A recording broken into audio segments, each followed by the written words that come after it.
From ClarkWizard.com, this is Horribly Off Topic, episode number 159. I am Chris. I am Steve. When the moon hits your eye with a big pizza pie. Pizza pie. Pizza pie. That's great. It starts with an earthquake, birds and snakes, an airplane. Lenny Bruce is not afraid. He's not. Although he's dead, though. Listen to yourselves churn. Listen to the world Listen to burn. your butter churn. Listen to your butter churn. Listen to the world turn. Speed it up and not speed. Grunt nose street start status. That's a crowd with beer fight down height. Wire in a fire. Representatives engaged in the government for hire in a combat site. Right. Best and Western herd down. Enough. It's the end. We got the fucking point. The world as we know it. Well, let's hope. Maybe for the small island of Guam. For the small island, they might be singing an REM song right now. Yeah. Although I you could probably get really good vacation rates to Guam right now. I'm sure you could. I'm sure. I'm sure REM is big there. Still. Maybe, I don't know. I mean, we used to do that song in my band. The Sigma 6, the brand X detergent, the Soma Riot, the Diet Soma, all those. Diet Soma for like 2 seconds. No, Soma Riot. Diet Soma? I don't know. We used to do that song. That was one of the songs that we did or we tried to do. Was It's the End of the World as we know it. Just call 1-800-I-FEEL-OK. It's funny you mentioned bands. It is funny I mentioned bands, isn't it? It's totally unrelated. I did not set that up at all. Why is it funny that I mention a band? Dan sent out a tweet earlier this week, and it caught my attention, and he said TNS is worldwide, and I clicked on the link that was part of his text. Yes. And for some reason, Dan Crapper's Crapper, the remix version off of The Ape's Choice, yes, is on the Italian MTV website. So let me all right, for those of you just joining us, let's explain it. So Steve was in a band, right? Steve was in a band. Is it a band? I mean, we haven't made any. You haven't made it, but you didn't break up necessarily. Well, so Steve's in a band. Like, I think the Facebook for the New Sweethearts has the alumnus members and the current members are Dan and I. Gotcha. So you were in a band. You put out an album a couple of years ago called The Ape's Choice. Right. I think it's available. If you go to the New Sweethearts Facebook, if you type in the New Sweethearts and go to the on the Facebook. If you type in the New Sweethearts in a Google search, you will find, I think, mostly the Necco It's not company. called the Facebook anymore, Steve. Oh, whatever. It hasn't been called the Facebook in a while. Shut up. You'll go to the Necco wafer, if you type in the New Sweethearts, it'll take you, because there's a lot of articles about the new candy sweethearts that Necco puts out. Yeah, those shitty candies you get at Valentine's Day that have words on them. I used to walk by their factory in Cambridge. It smells sickeningly sweet. Smells just terrible. So you were in a band. You put out an album. Our third album, mind you. We had 2 albums back in the 90s. Yes. So this is your big comeback. Yeah. And now, 3 years later or so, the Italian MTV has decided that you guys are the next big thing. I don't know if we're the next big thing. I didn't translate what it said on the website, and I probably should have, and then it would make more sense. Yeah. But yeah, so apparently people in Italy, they're big in Italy. In Italy, they took a notice to one of our songs. I get that. I get the impression. I think Europeans have a different sensibility as far as their musical taste. This is true. And what was it when I think it might have been the Moose T remix of Sex Bomb was like crushing it in Europe, whereas in the United States, people were like, "What the fuck? What is going on?" Sex Bomb by Tom Jones. Oh, okay, got it. Not Sex Bomb. No. Which is a band. Sex Bomb was in the Scott Pilgrim. In the Scott. Everything has the Scott Pilgrim. The Scott Pilgrim today. No, a bandmate of mine to talk about the European musical tastes. There, the European musical. Everything's the world is ending. One of my bandmates, John Martin, he is it because he lives in Great Britain now? You're calling him a mate? One of my mates. One of my bandmates. I like that hat, mate. He listen to Dan Harmon's thing when he was in Australia, and then understand that reference. I believe John told me once that I think it's Simply Red. Are they the ones that they do some damn song that they were huge in Europe, way beyond when their one song that was big in America came out, and so they were like places in Europe where they were just still the biggest thing going, and so I think Europeans they might sort of come to things a little bit late and stick with things a little bit longer. If it lasts a little longer, it's like Big Red Gum. Thank you. I could not remember the rest. Well, that's great. Yeah, so you guys get royalties for being played on Italian MTV? I don't know if we're being played on Italian MTV. We don't have a music video for fucking Dan Crapper's Crapper. You sure there's not something unauthorized out there? I don't know. Maybe some video artist took that song and made a video. Yeah. And if so, we should be getting some goddamn royalties. Because you didn't license that under like Creative Commons or nothing. You fucking own the rights to that shit, and they should be paying you some bank. Yeah, I mean, we should be getting some cash, some gold dragons. But it's just on the website. It's just the song is there, it's just sitting there. And can you play it on the website? You I just don't got know. a screenshot. I think it might perhaps link to Dan's, because he has it free online. We had it for pay for pay for a while, a little while. I think at least a year, and then we tried to get people to buy it. I think a couple of people did that listened to this show, but I think that might have been people to buy things. Yeah, especially an album. An entire album of music. People don't listen to albums anymore, Steve. I don't think I've bought. I can't even think of the last time I've bought an album. Well, I don't buy things anymore. I don't buy albums anymore, but I'm subscribed to Apple Music, so I add albums to my library from there, and I hope that some of the money that I am paying goes to the artists. It's probably not very much. Probably not very much. But I try to play the songs a whole bunch so that I think it's based on the play. Not necessarily if I add it to my library. They don't give two shits about that. But if I play it a whole bunch, the more times it gets played, the more fractions of a penny they get. Imagine how fucking ridiculous it would be if if just randomly like we blow up in Europe. Yeah. Not in like a bad way. Like not in like a Guam way. Yeah, not in like where like the whole world is about to blow up way. Right. Yeah. But like we become popular in another country, and then like we have to go there. And we have to perform, but we are two people who can't fucking play instruments. How the fuck would that happen? Well, I think you do a little bit of.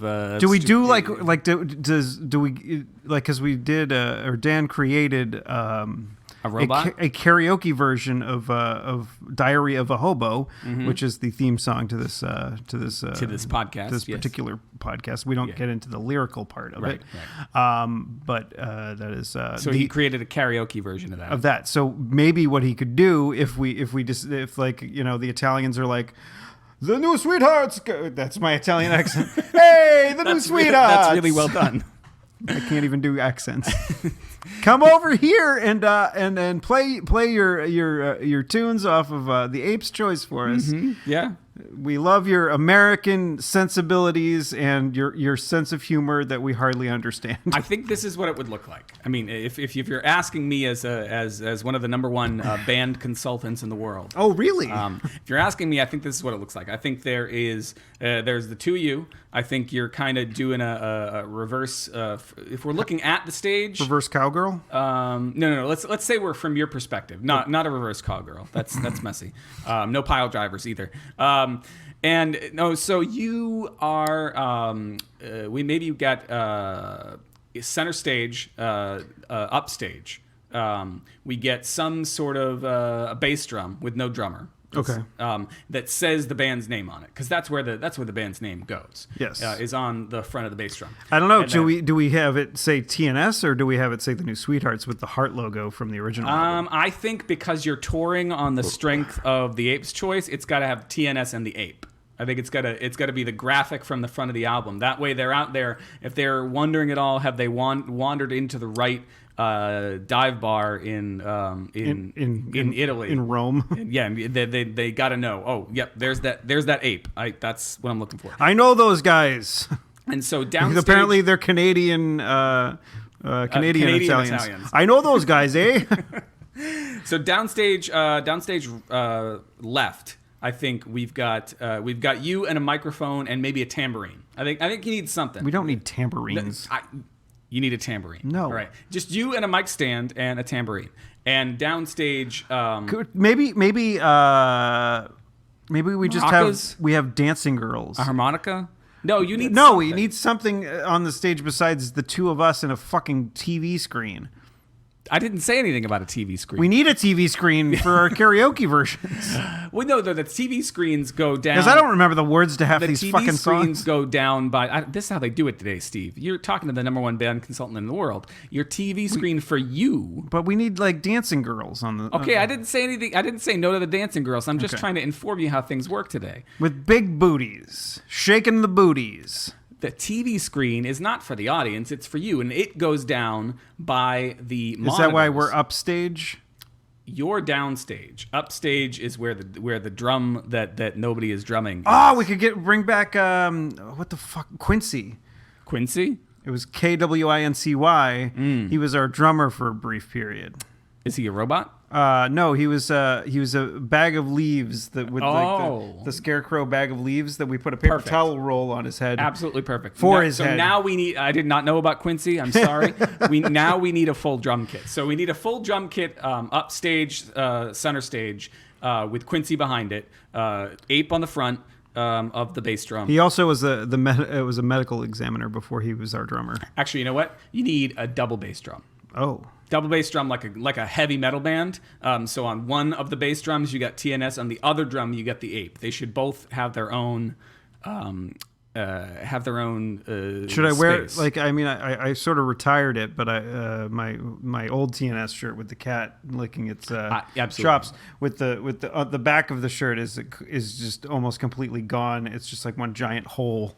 I think so. I think that's what's trendy right now is wearing like old band T-shirts that are basically falling off of you. I think so. I think you need that for sure. Now, if I can get back to what I was saying, we'll get to the dancing girls. You can pitch me on the dancing girls. I already did, and it's already happening. All right. But I think the Italians love booty dancing. They love booty dancing. The Italians from everything I've heard. Yeah. What about the Germans? Das booty dancing. They love that too. They love it too. I don't think there's a culture that doesn't want to see rump shaken. What about? Are there any cultures that like notoriously don't have rumps to shake, or maybe they would like rump shaking? Yeah. It would be foolish to not want to see some booties. Some booties. All right, so you're downstage. You're downstage left with your mic stand and no tambourine because you're vetoing me. Yes. You've got your. I'm like the moron president. You've got. That's all I'm going to say. You've got your TV screen in front of you, right? And the reason it's facing you and not the audience is that you can just like look like you're shoegazing for a second when you're actually checking out the lyrics. They don't need to know you don't know the lyrics. I mean, I probably know the lyrics, but like I would need a little refresher. Michael Stipe didn't even care. I got to know when to say, and when I play with my balls or whatever. That's important that you hit that note. No, Michael Stipe would have like a music stand. He wasn't hiding the fact that he didn't remember his lyrics, but you have a mystique to uphold. So you have the like the TV X-Men, screen. X-person. Yeah, maybe your dancing girls can be blue. Nah, I don't like that. If you play with your balls, are they blue? I blew myself. Dan is stage right from you. Okay. He's downstage right, and I think Dan is there with a keytar, with a laptop. No, a keytar. With a keytar that's hooked up. That's not plugged into anything. Okay, all right, not hooked into anything. And I think he's got to have an iPad or a laptop that's basically he's triggering. No, but maybe the keytar triggers the songs to happen. Okay, all right, yeah. So the keytar is... But there's like buttons on the keytar that he presses. So or maybe it's a regular guitar and I have a keytar. Okay. Yours isn't plugged in anything. He wants an accordion maybe someday. and at the beginning of each song, Dan just presses one key on the keyboard and the song starts. And he just stands there and he glowers at the audience. Pimps everywhere, doing the stuff that we don't dare. Always wanting more, trying to find the perfect whore to recruit into his gang. Bitch bang. Live here on Horribly Off Topic, Steve. The title track off of our first album, Hot Pants. One half of the one part of the original TNS. So where did the dancing girls go then? Did they go all over the place? Did they go on like risers behind?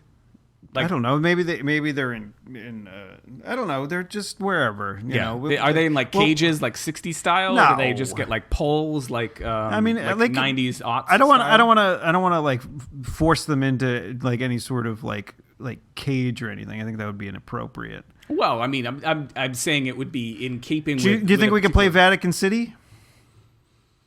I mean, it's its own country, but it's part of it. It's in Italy, right? Oh, okay. See, I thought you were asking, could you play the song Vatican City? And I was like, that's Take a deep me down cut. to the Vatican City. The Pope is there, and the girls are pretty. The Pope's there, though.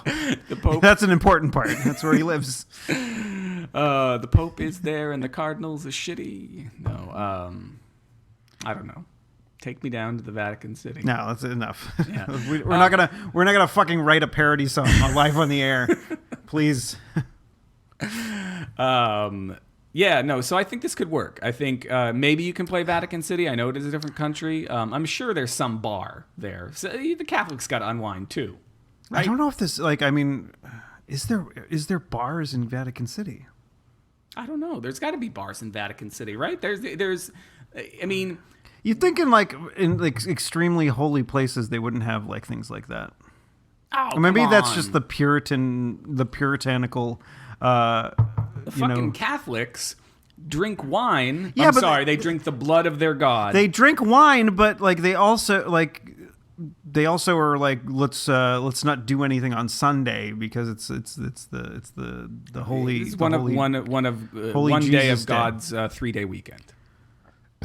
According to George Carlin. Yeah, I mean, I don't know, but I think they get drunk. I think they live a little. They do get drunk, but like they try. I don't think they do it on a Sunday or. So I think in religious places they might be a little bit more. They can't buy alcohol on the Sunday, right? But they sure as fuck. Yeah, but they Saturday have the night alcohol in their house. I think in Ireland or whatever, like in some places, I think it's probably relaxed more sense, but like they're a little bit more fierce with the no drinking on a Sunday. Oh, with the whiskey too. Shotgun whiskey. They have some good whiskey, right? Yeah. The Irish. The Irish whiskey. Yeah, and the Scots. Scots have some whiskey. Scotch whiskey. Scotch whiskey. The Tennesseans also. We're gonna list them all. Yeah. What's the name of some of the other whiskeys? I don't know. There's bourbon. Well, that's Kentucky. Right, Kentucky bourbon. Tennessee. Wait, what's in Tennessee? Miller. Jack is from Tennessee, right? Jack? Jack. Oh, Jack Daniels. Say, Jack, what's happening? I don't know. Didn't we do that last week? We did it when we were in the car. Oh, that's right. I think we probably should have recorded that entire ride. We should have. That could have been next year's outtake show. Yeah. But yeah, so the New Sweethearts, we're international now. Who knows? We might have to go. Dan and I might have to go to Italy. Yeah, I'm sure Becky wouldn't mind. Italy. She's been to Italy before, and I think she had a good time when she was there. So she probably would have a good time again. I've been to the touring with the band pavilion at Epcot. That's the. What did you have there? Did you have some spaghetti? No, I never ate there. Spaghetti. Never ate there. Isn't that how they pronounce it? I don't know. Any Italians that are listening, let us know how you pronounce spaghetti. Spaghetti. Oh, get to my spaghetti. I listen to the Dan Crapper, and I eat my spaghetti. Better. That's better. I needed to find it. Spaghetti was. I think the spaghetti would help. Do they take naps over there? I mean, I know they take naps in Spain. I thought you were going to ask if they took Visa. No. But they don't take American Express. No. So, like in Spain, right? You get the siesta. Yeah. But is that like the rain falls plainly on the plane or whatever? Mainly on the plane. Mainly on the plane. In Spain. In Spain. Yeah. The snow is general over Ireland. Is falling faintly and faintly falling. Which one am I? Who? We talked last week, Steve. We did. About Stephen King. I'm going to take my fist and ram it into your stomach. What? It was from The Running Man. Oh, okay. All right. So we talked about it, and we talked about whether we kind of danced around whether or not there were lots of good Stephen King or lots of bad Stephen King. And I made the earlier incorrect statement that most of them were bad.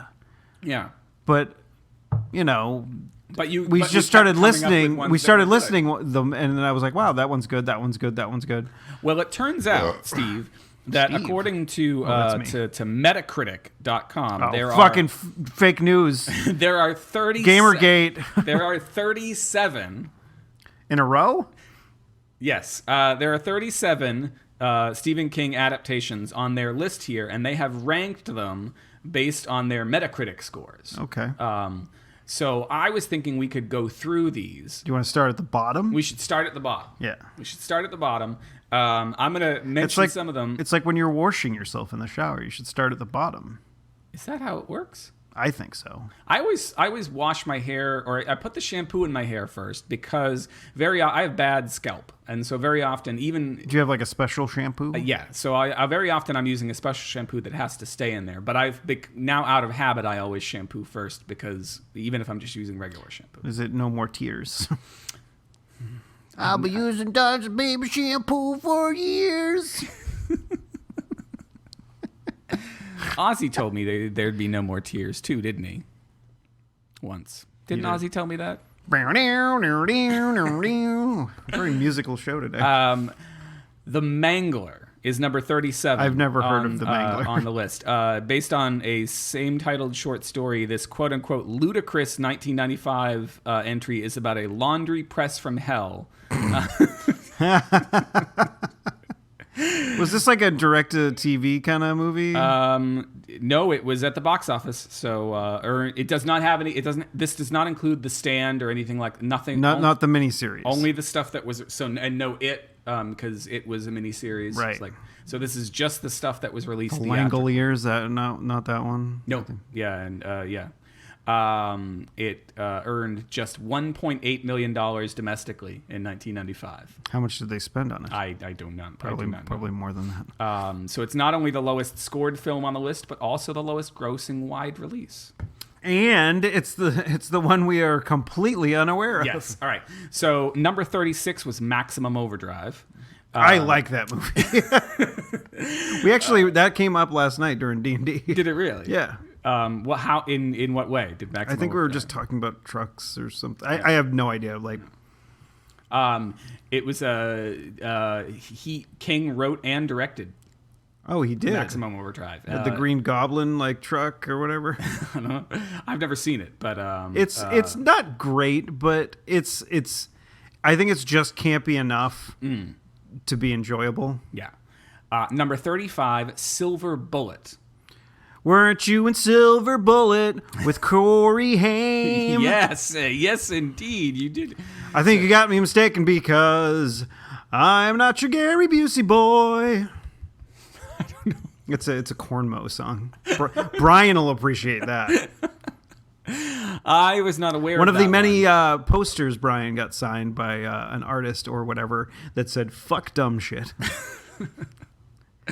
Number 34, Graveyard Shift. I didn't see never see it. It was 1990. About a rat-infested mill was derided as the all-time worst King big screen adaptation. King probably wouldn't disagree. He's called it a quick exploitation picture that's a little bit like sexploitation. Number 33, Thinner. I think Becky brought that up, and I think she said it wasn't good, but yeah, apparently I don't think I saw it though. Offensive. I keep on not thinking about things, but I didn't see that movie. I would have remembered seeing that movie. Offensive. At least I've heard of it. Offensive treatment of if you'll forgive the offensive term, gypsies, Italians, and women. Oh, come on, they got the spaghetti. To a grotesquely unconvincing fat suit. This is 1996 that came out. Was it like worse than Weird Al's, you think? From the fat video? Well, but... Okay, well, let me show you the picture. I'm going to show Steve the picture here, and Steve can react. Okay. That's the... It's pretty unconvincing. But Weird Al's is meant to be unconvincing. I think because Weird Al's is over the top. This is over the top on there? Oh wait, that's not a Stephen King story.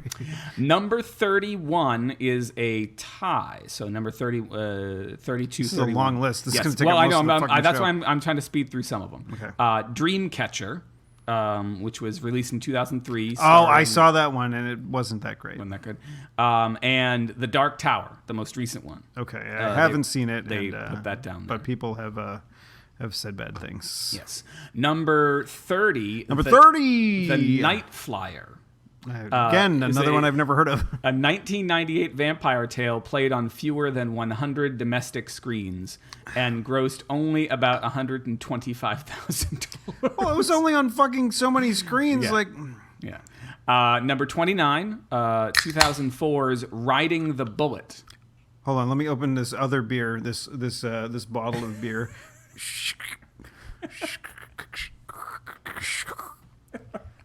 That was for you, Mike. Number 26 /27, right? /20. I don't know. They're losing me here. Cell with John Cusack and Sam Jackson from 2016. And I don't remember.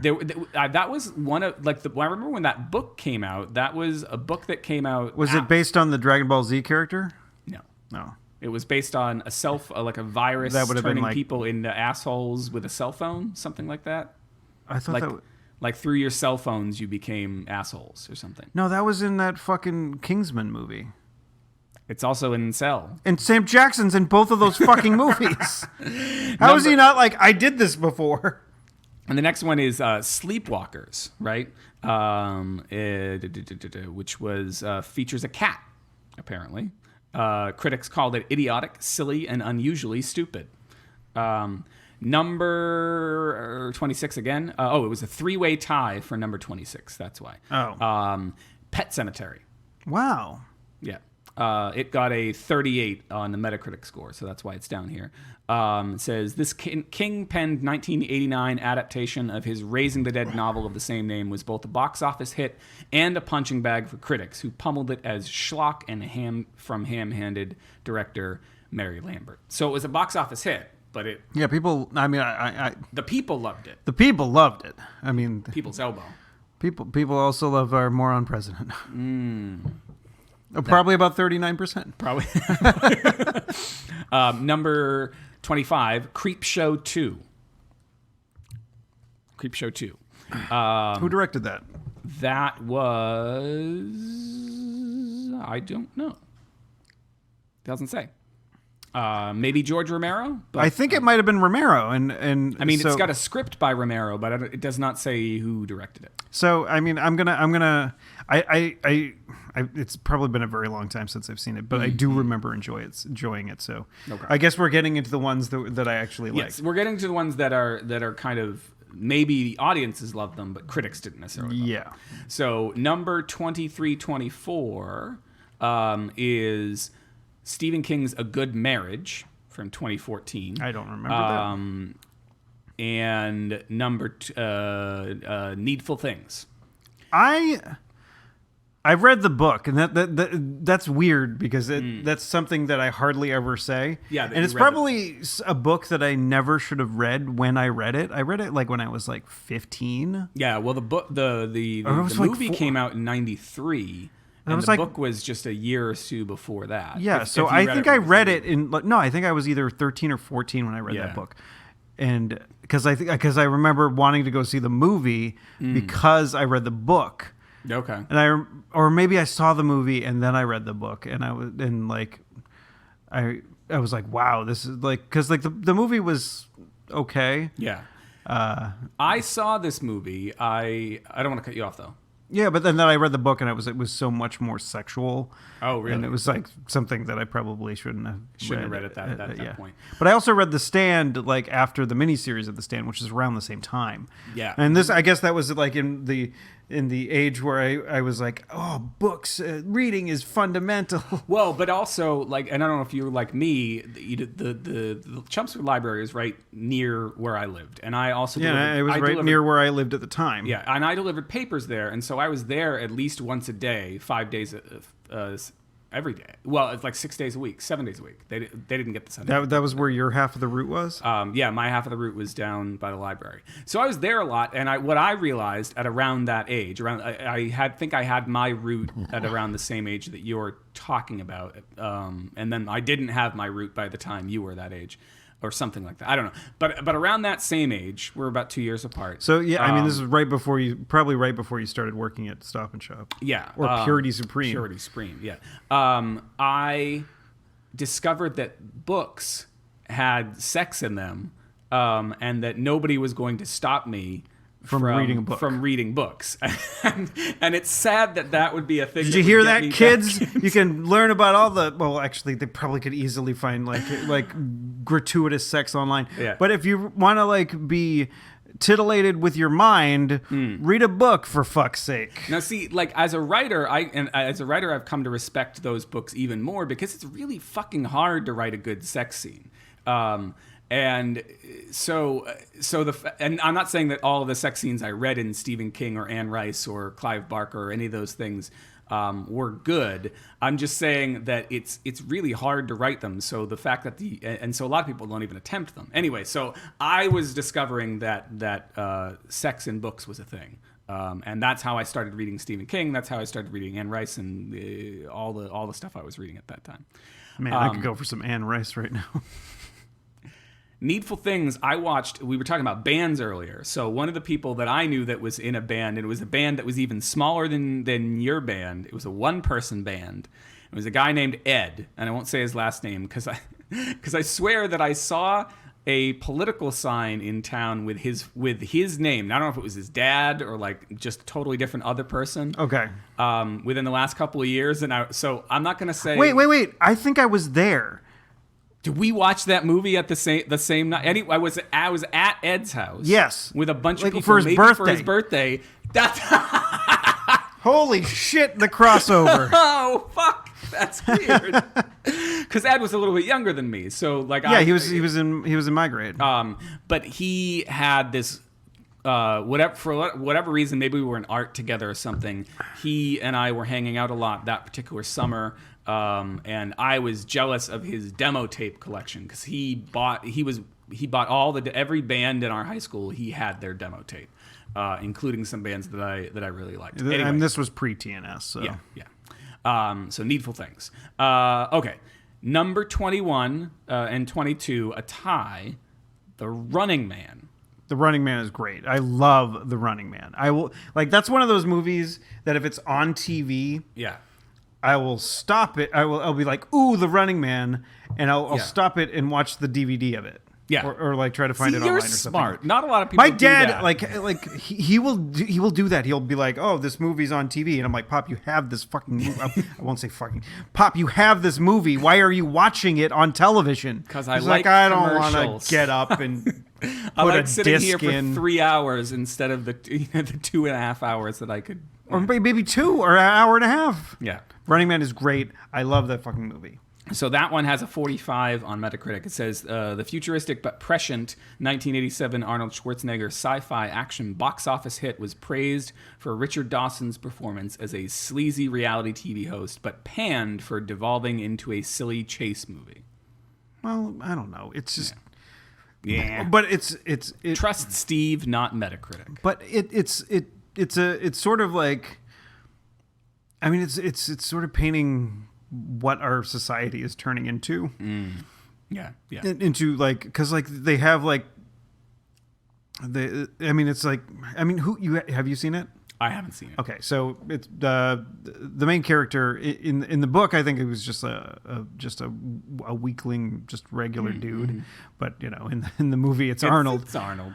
So he was like a cop, and then he doesn't there's rioters or something. Yeah, they're trying to get food or something like that. Right. And he's his boss tells him to fire on the rioters. He's like, I'm not going to do that.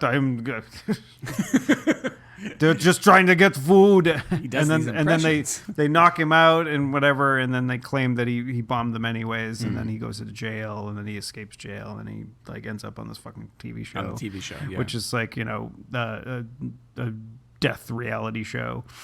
It's more than just sleazy. It's people go into this fucking area and then they basically have to fight their way out or die. Sounds like something that's gonna premiere next season on Fox. Yeah, but there's clips they take the real audio of what happened and they cut it down and they play it, and it seems like he's actually going to kill the people. He seems like he actively kills the people. And there's other manipulation of the media that that makes it seem like he got killed in the maze, but he's really still running around because they're like interesting. Fuck. So that's stuff that's happening now. Fake news. Our dipshit in chief can claim fake news all he wants. Right. But what he's claiming is fake news is actual real news, and the fake news is actually happening, and it's actually making people fucking think things that they shouldn't necessarily think because it's actually untrue. I mean, I listened to Radiolab. It's from probably a week or two ago. Yeah. Because I'm a little bit behind on my podcasts, and lucky you that none of my podcasts came out this week. Well, listen to some of the ones that I listen to, and you'll have a plentitude. But yeah, they were talking about this technology that can basically make people say you can have video of say President or former President, our last good President Obama, talking about something, and then they have this way of making the voice sound exactly like his voice, and not just somebody doing an impression of him, just taking all the audio that he's ever said over the course of 8 years of a presidency, and basically being able to say things that the president never said. Right. And so, this is a technology that isn't easily available, but it's something that could possibly just turn everything into fake news. Right. And everybody is going to be like, well, did that person ever fucking say that? So the only way you can know if that person said it or not is if you were there or not. And then, so do you trust the word of somebody who saw it happen? Right. because they could be trying to manipulate you, and it just turns into a fucking clusterfuck, and we're all doomed anyway. So let's move to Guam. Yeah, sure. That seems like a nice tropical place. Get it the fuck over with, right? The movie tied with The Running Man is Children of the Corn. I remember when that came out, and I remember it being the Children of the Corn being creepy, but I've never seen it. Yeah. Number 20, Secret Window. Is that like Rear Window? Johnny Depp. Gotta return. Is, based on a novella called Secret Window, Secret Garden. Gotta return Rear Window to video store. Number 19, Firestarter. Twisted Firestarter? It's Drew Barrymore from 1984. Oh, I think I've seen that. Praised for being quite faithful to the same novel, but panned for being boring. Okay. I guess it was a good read, but not so good of a movie. Number 18, the first of the 3 movies out of 4 that were adapted from different seasons, which is one of my favorite King books, Apt Pupil. So there's 3 stories in that book, 4 stories, and 3 out of the 4 have been turned into movies. But why do you think the 4th one hasn't? My recollection of it is that it's not really adaptable. It would not make a very good movie. Okay, well then that makes sense. Apt Pupil is 1998 Bryan Singer's follow-up to The Usual Suspects, which was that the one with the Nazi? Yes, yep. Nazi war criminal, and they kind of did that in the first. They made you think that that somebody was like that in the first season of F is for Family, that Bill Burr cartoon on Netflix. But it turns out he was just a nice old man. Number 17 and 16, it's a tie with the 2013 version of Carrie, right? Which starred Chloe Grace Moretz. I've always wanted to see that one because I really like her, and I've never seen the original. The original is good. Yeah. The one that's tied with is The Dark Half. Now, The Dark Half was a book that I tried to start reading. You ever read The Dark Half? I don't understand how Stephen King has written so many books. All right. I don't think I've read as many books as he's written. Yeah, he writes a lot. He's a very productive man.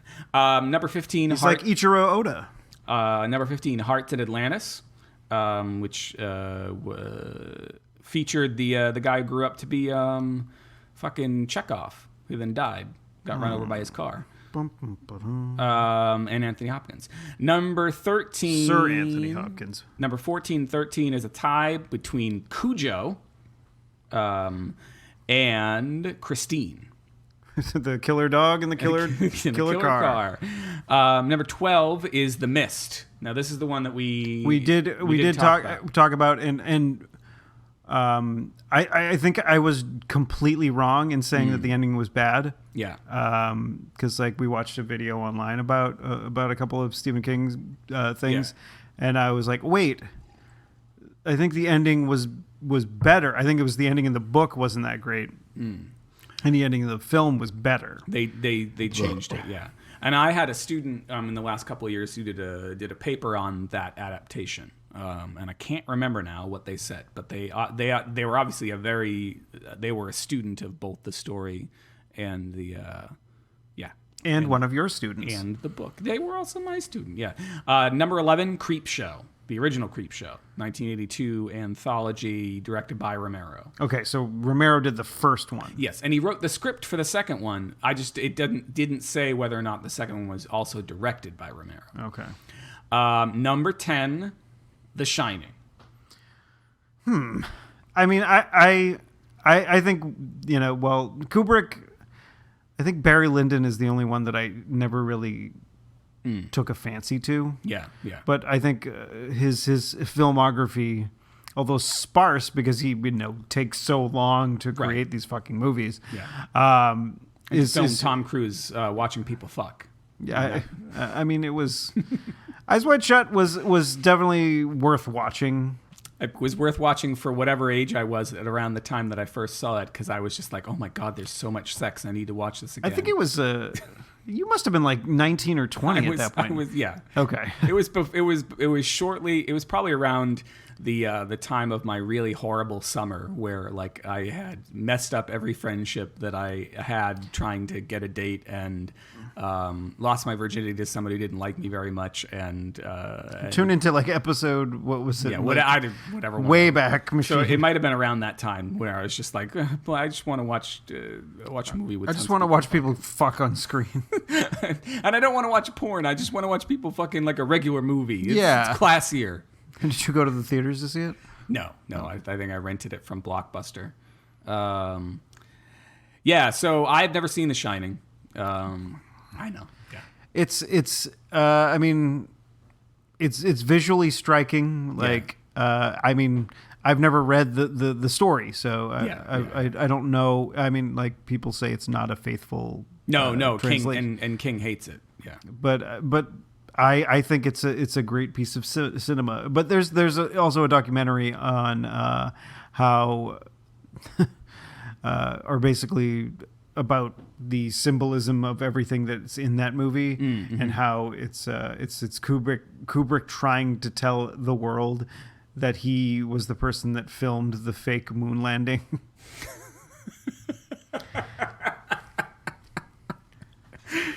Number 9 is The Green Mile.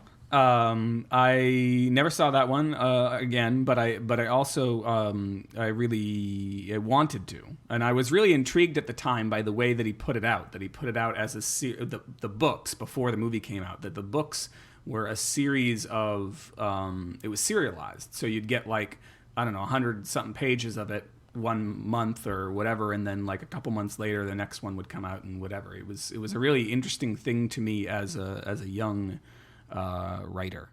But when you're Stephen King, you can do something like that, and people will still be like, "Okay, that seems reasonable." Yeah. But if you're like a blossoming writer, and be like, "Oh, I'm going to do this serialized story where I'm going to release 100 pages this month," and 100 people will be like, "Oh, fuck off, asshole."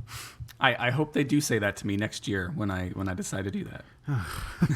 Please don't do that, Chris. Number 8. Number 8, Dolores Claiborne, which was the next time Kathy Bates did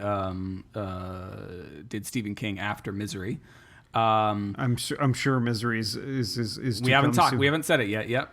Number 7, 1408, which is the second biggest box office hit ranked here, which is 2007, John Cusack. What's interesting about that one is King's first draft of that story is in the back of his book on writing, which is a fantastic book on writing. And he like walked us all, those of us who were reading it, walked us through the development of that book. So this is another one that I really want to watch because I remember reading the early draft and then reading the finished draft, but then I never saw it. That was one of the movies that I was staying with some friends up in New Hampshire when I was working for Hannaford still, and they rented it. Like I think it might have been from Blockbuster or in the latter days of Blockbuster. Yeah, and I remember falling asleep during it. I didn't see the end, so I don't know what happens. Number 6, The Dead Zone, which was David Cronenberg from 1983. Cronenberg with Christopher Walken, who emerges from a coma with a clairvoyant ability. They made that into a TV series with Anthony Michael Hall. Oh yeah, I think. Cat's Eye is number 5, which is Drew Barrymore again. Oh wait, I need to go back to Needful Things for a second. Like there was an episode of Rick and Morty, where like the devil comes to town and basically opens up a shop that like has all the things that just fuck people over. It's basically the plot of Needful Things, but then Rick shows up and says, "Oh, okay, I get it. So all this stuff, like this microscope is going to turn me into a retard or something like that," And so basically, he opens up a business across the street that uncurses all these items. That's a clever business plan. Yeah. Did it work? Yeah, and then he put the devil out of business. Oh, I would love to put the devil out of business. But then the devil opened up like an app or something like that, and then him and Summer got like jacked and beat the shit out of him. It was a good episode. It was pretty good. And then they beat up Nazis. Number 4/3 is a tie. Care to wager now that we're up in the top 4 here? The original Carrie. Well, no, that's higher. That's higher. Wow. Okay. Yeah. So Misery. Mm-hmm. That's one of the two that are tied right here. It can't be Lawnmower Man, can it? No. That's interesting. I think he actually disavowed that because it was so far away from his original story that one that maybe that one doesn't count. Doesn't even have. Okay, yeah. Stand By Me and Misery. Oh yeah, I forgot about Stand By Me. Are tied with both with them with a 75 Metacritic score. Both of those are ones I've seen, and I've seen a bunch, and I would definitely rank them up that high. I mean, Stand By Me is just a great like story about like youth, like back in the day youth, like what kids used to fucking do. Yeah, I got to follow up on that if we got enough time. I mean, and also, I mean, because he was the person that people would say that I looked like up until John Hodgman came around. Was Corey Feldman. Corey Feldman. Yeah, with the glasses. Yeah.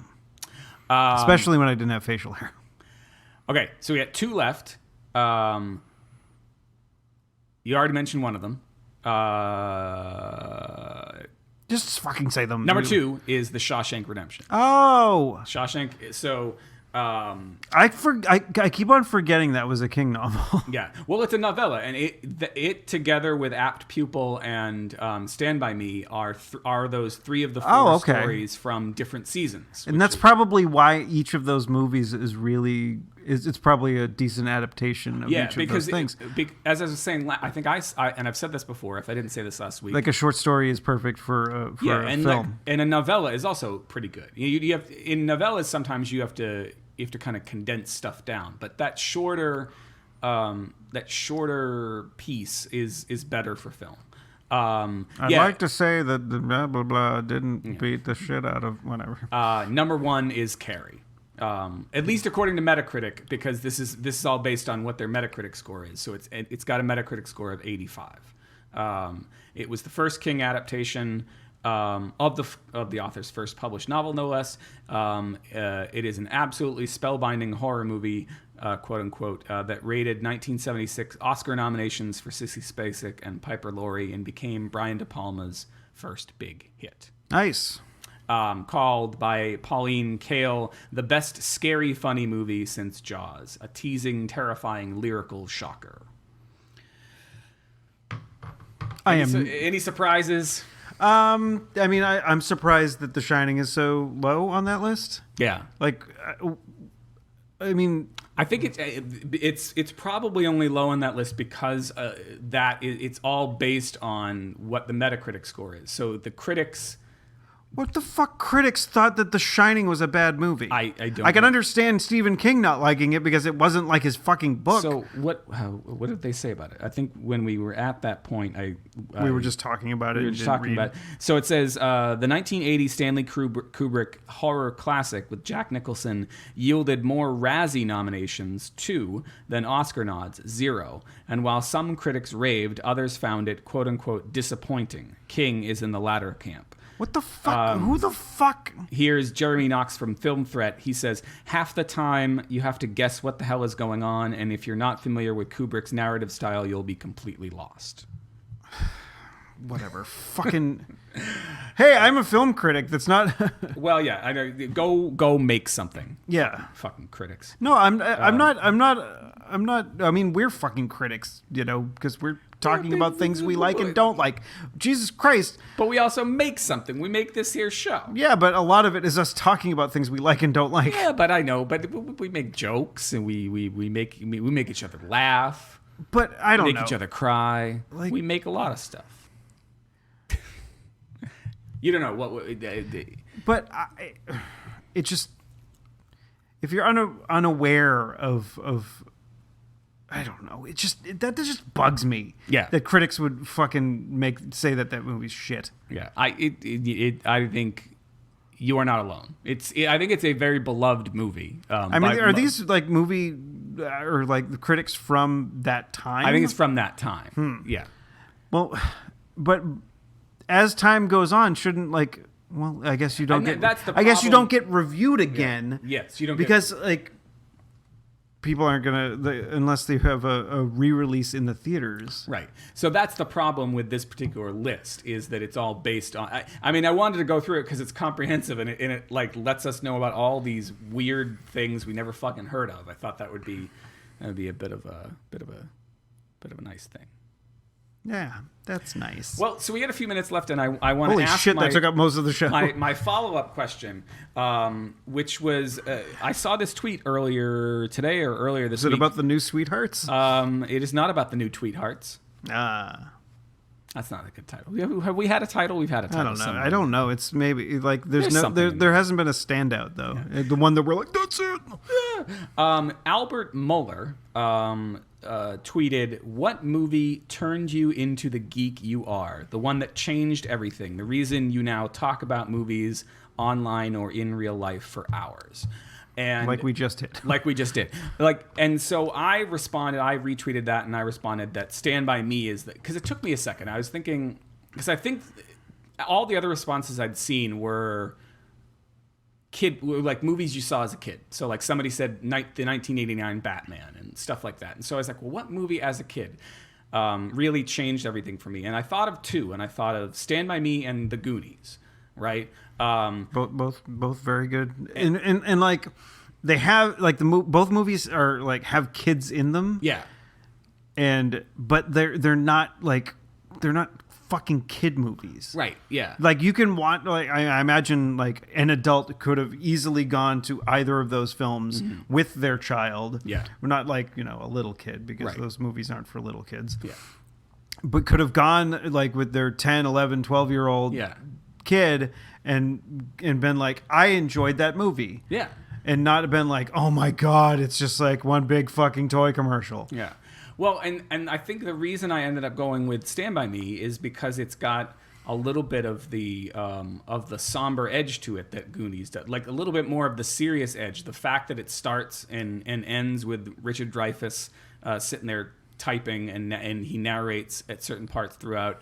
The fact that we also get funny parts like Gordy's story about Lardass. But what I ended up tweeting was that there were train tracks behind my house. And that really... I remember John and I spent plenty a day trying to pick railroad spikes out of those tracks. And now there's a rail trail back there. But back then, like I did wonder, and I went once or twice with friends to see how far I could go. I mean, was there ever a train that went like in our lifetime? Not in our lifetime. Okay. Yeah. No. It was long. It was long gone by then. I'm pretty sure. So that's my answer. What would you say? What movie? Like the grown up movies, or like the movies that weren't like just like fucking like I said, like toy commercial movies, like a fucking Transformers or whatever. I mean, Leo will probably have something to say about that. He's like, fucking Transformers the movie was fucking great. The Transformers the movie the Transformers the Transformers the movie is a fucking great movie. It is. Maybe that's a bad example. Or like the fucking Care Bears. Is that a better that's one? That's a better one. Like we had on VHS 3 movies that I watched a lot. Pee-wee's Big Adventure.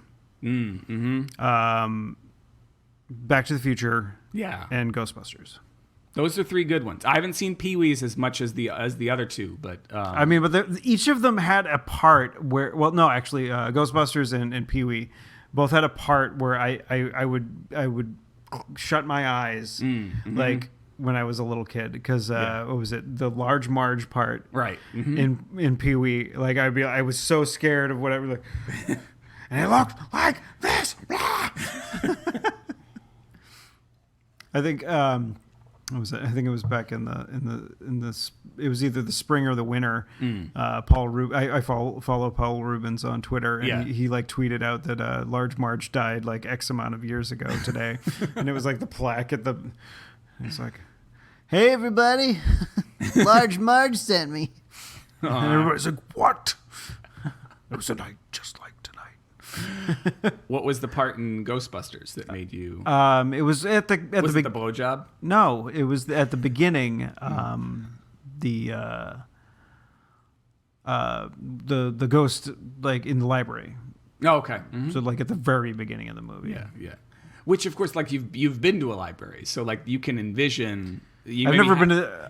no. You've never been to New York City. Like, a lot I've been... Well, when I was a little kid, I'd never been to New York City. Right. But that's what I'm saying. Like, but as a little kid, you know what a library looks like. Yeah. And now there's a ghost going through the... Yeah. Nothing scared you about Back to the Future? No, except for him kissing his mom. It's kind of gross. But that wasn't scary, really. Yeah, no, that's. Those movies like par for the course in Westeros. I recently watched like the Plinkett's the Harry S. Plinkett review of Ghostbusters 2016. Oh, okay. When it came out, like there was fervor over fucking women shouldn't blah blah blah movies fucking, and it's idiocy. When I went to see it, Becky and I both were like, that was a funny movie. Yeah, it was all right. But truth be told, I don't think I need to see it again. Yeah. It was a one watcher. It was like, okay, I went to see that. Ghostbusters the original, like it's just like with fucking Running Man. Yeah. If it's on, I'll watch it. Yeah.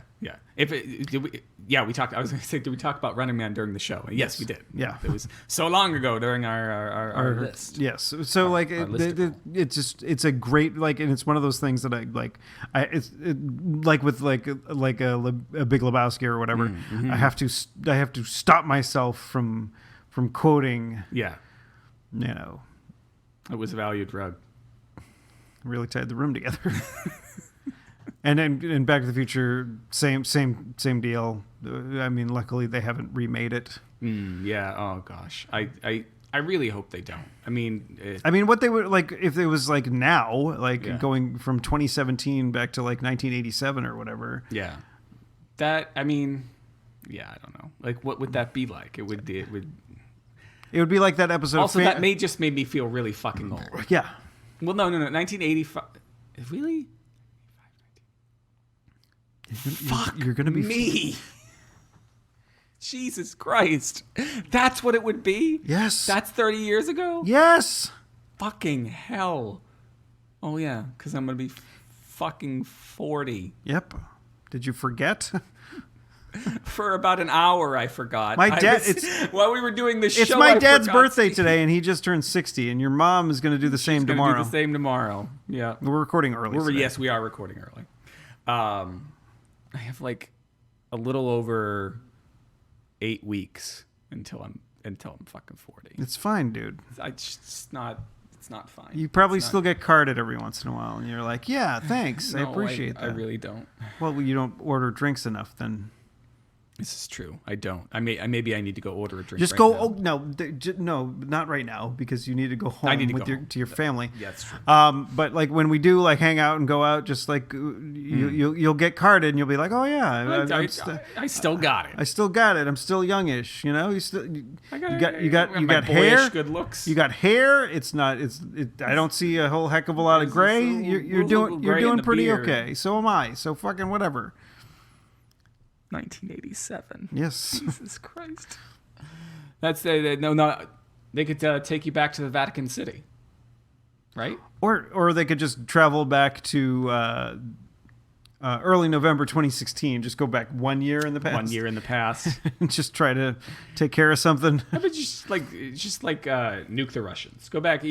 That's what we need. What? So what we need, Steve, is when North Korea launches the nuke at Guam, we need the DeLorean to catch it like Iron Man catches the nuke in the Avengers, and that need to take that nuke back to Russia to 2016 so that they can't fuck with the election. So what is he like? Got a Superman and fly around the Earth to make time go backwards? No. He's just, you got the DeLorean. The DeLorean's got to have like some sort of thing that catches the nuclear weapon, uses that for the 1.21 gigawatts of electricity. The only reason, and then ends up in Russia, blows it up, and then the Russians can't hack the election, and the only reason we're all good. The only reason why Doc Brown made the DeLorean or made the time machine out of a DeLorean is because it was a car of the time. Oh. And like like in the original script, it was supposed to be like a refrigerator or something like that. Oh, should be a Prius. No, and I think that it's a Tesla. It's got to be a fucking Tesla. Yeah. It's a. You can find the show. We're writing the fucking script that no one will of a movie that no one will want to see. You can find the show notes for this episode at clarkwoods.com/hot/159. If you'd like to email us, you can email us at hot@clarkwoods.com. Or if you want to text us. Yes, you can. We're not going to give out our numbers, but if you have our numbers, we will respond to your text on the air. But we prefer an email, so then we can both have access to it, and then we can read it and not in text form. Yes, hot@clarkwoods.com, or you can tweet us. I'm at ECC1977. And I'm at Tuesday is Loser. In fact, like tweeting us would be very similar to texting us. So yes, if you have our Twitters, which is which we just gave out, it's much more likely that we'll respond. It is. It's well, actually, if you have our numbers, we'll respond. But but the rest of the world will know what you have to say. Yeah. I guess unless you make it private message, private DM, secret message, double secret DM on the DL. That sounds dirty.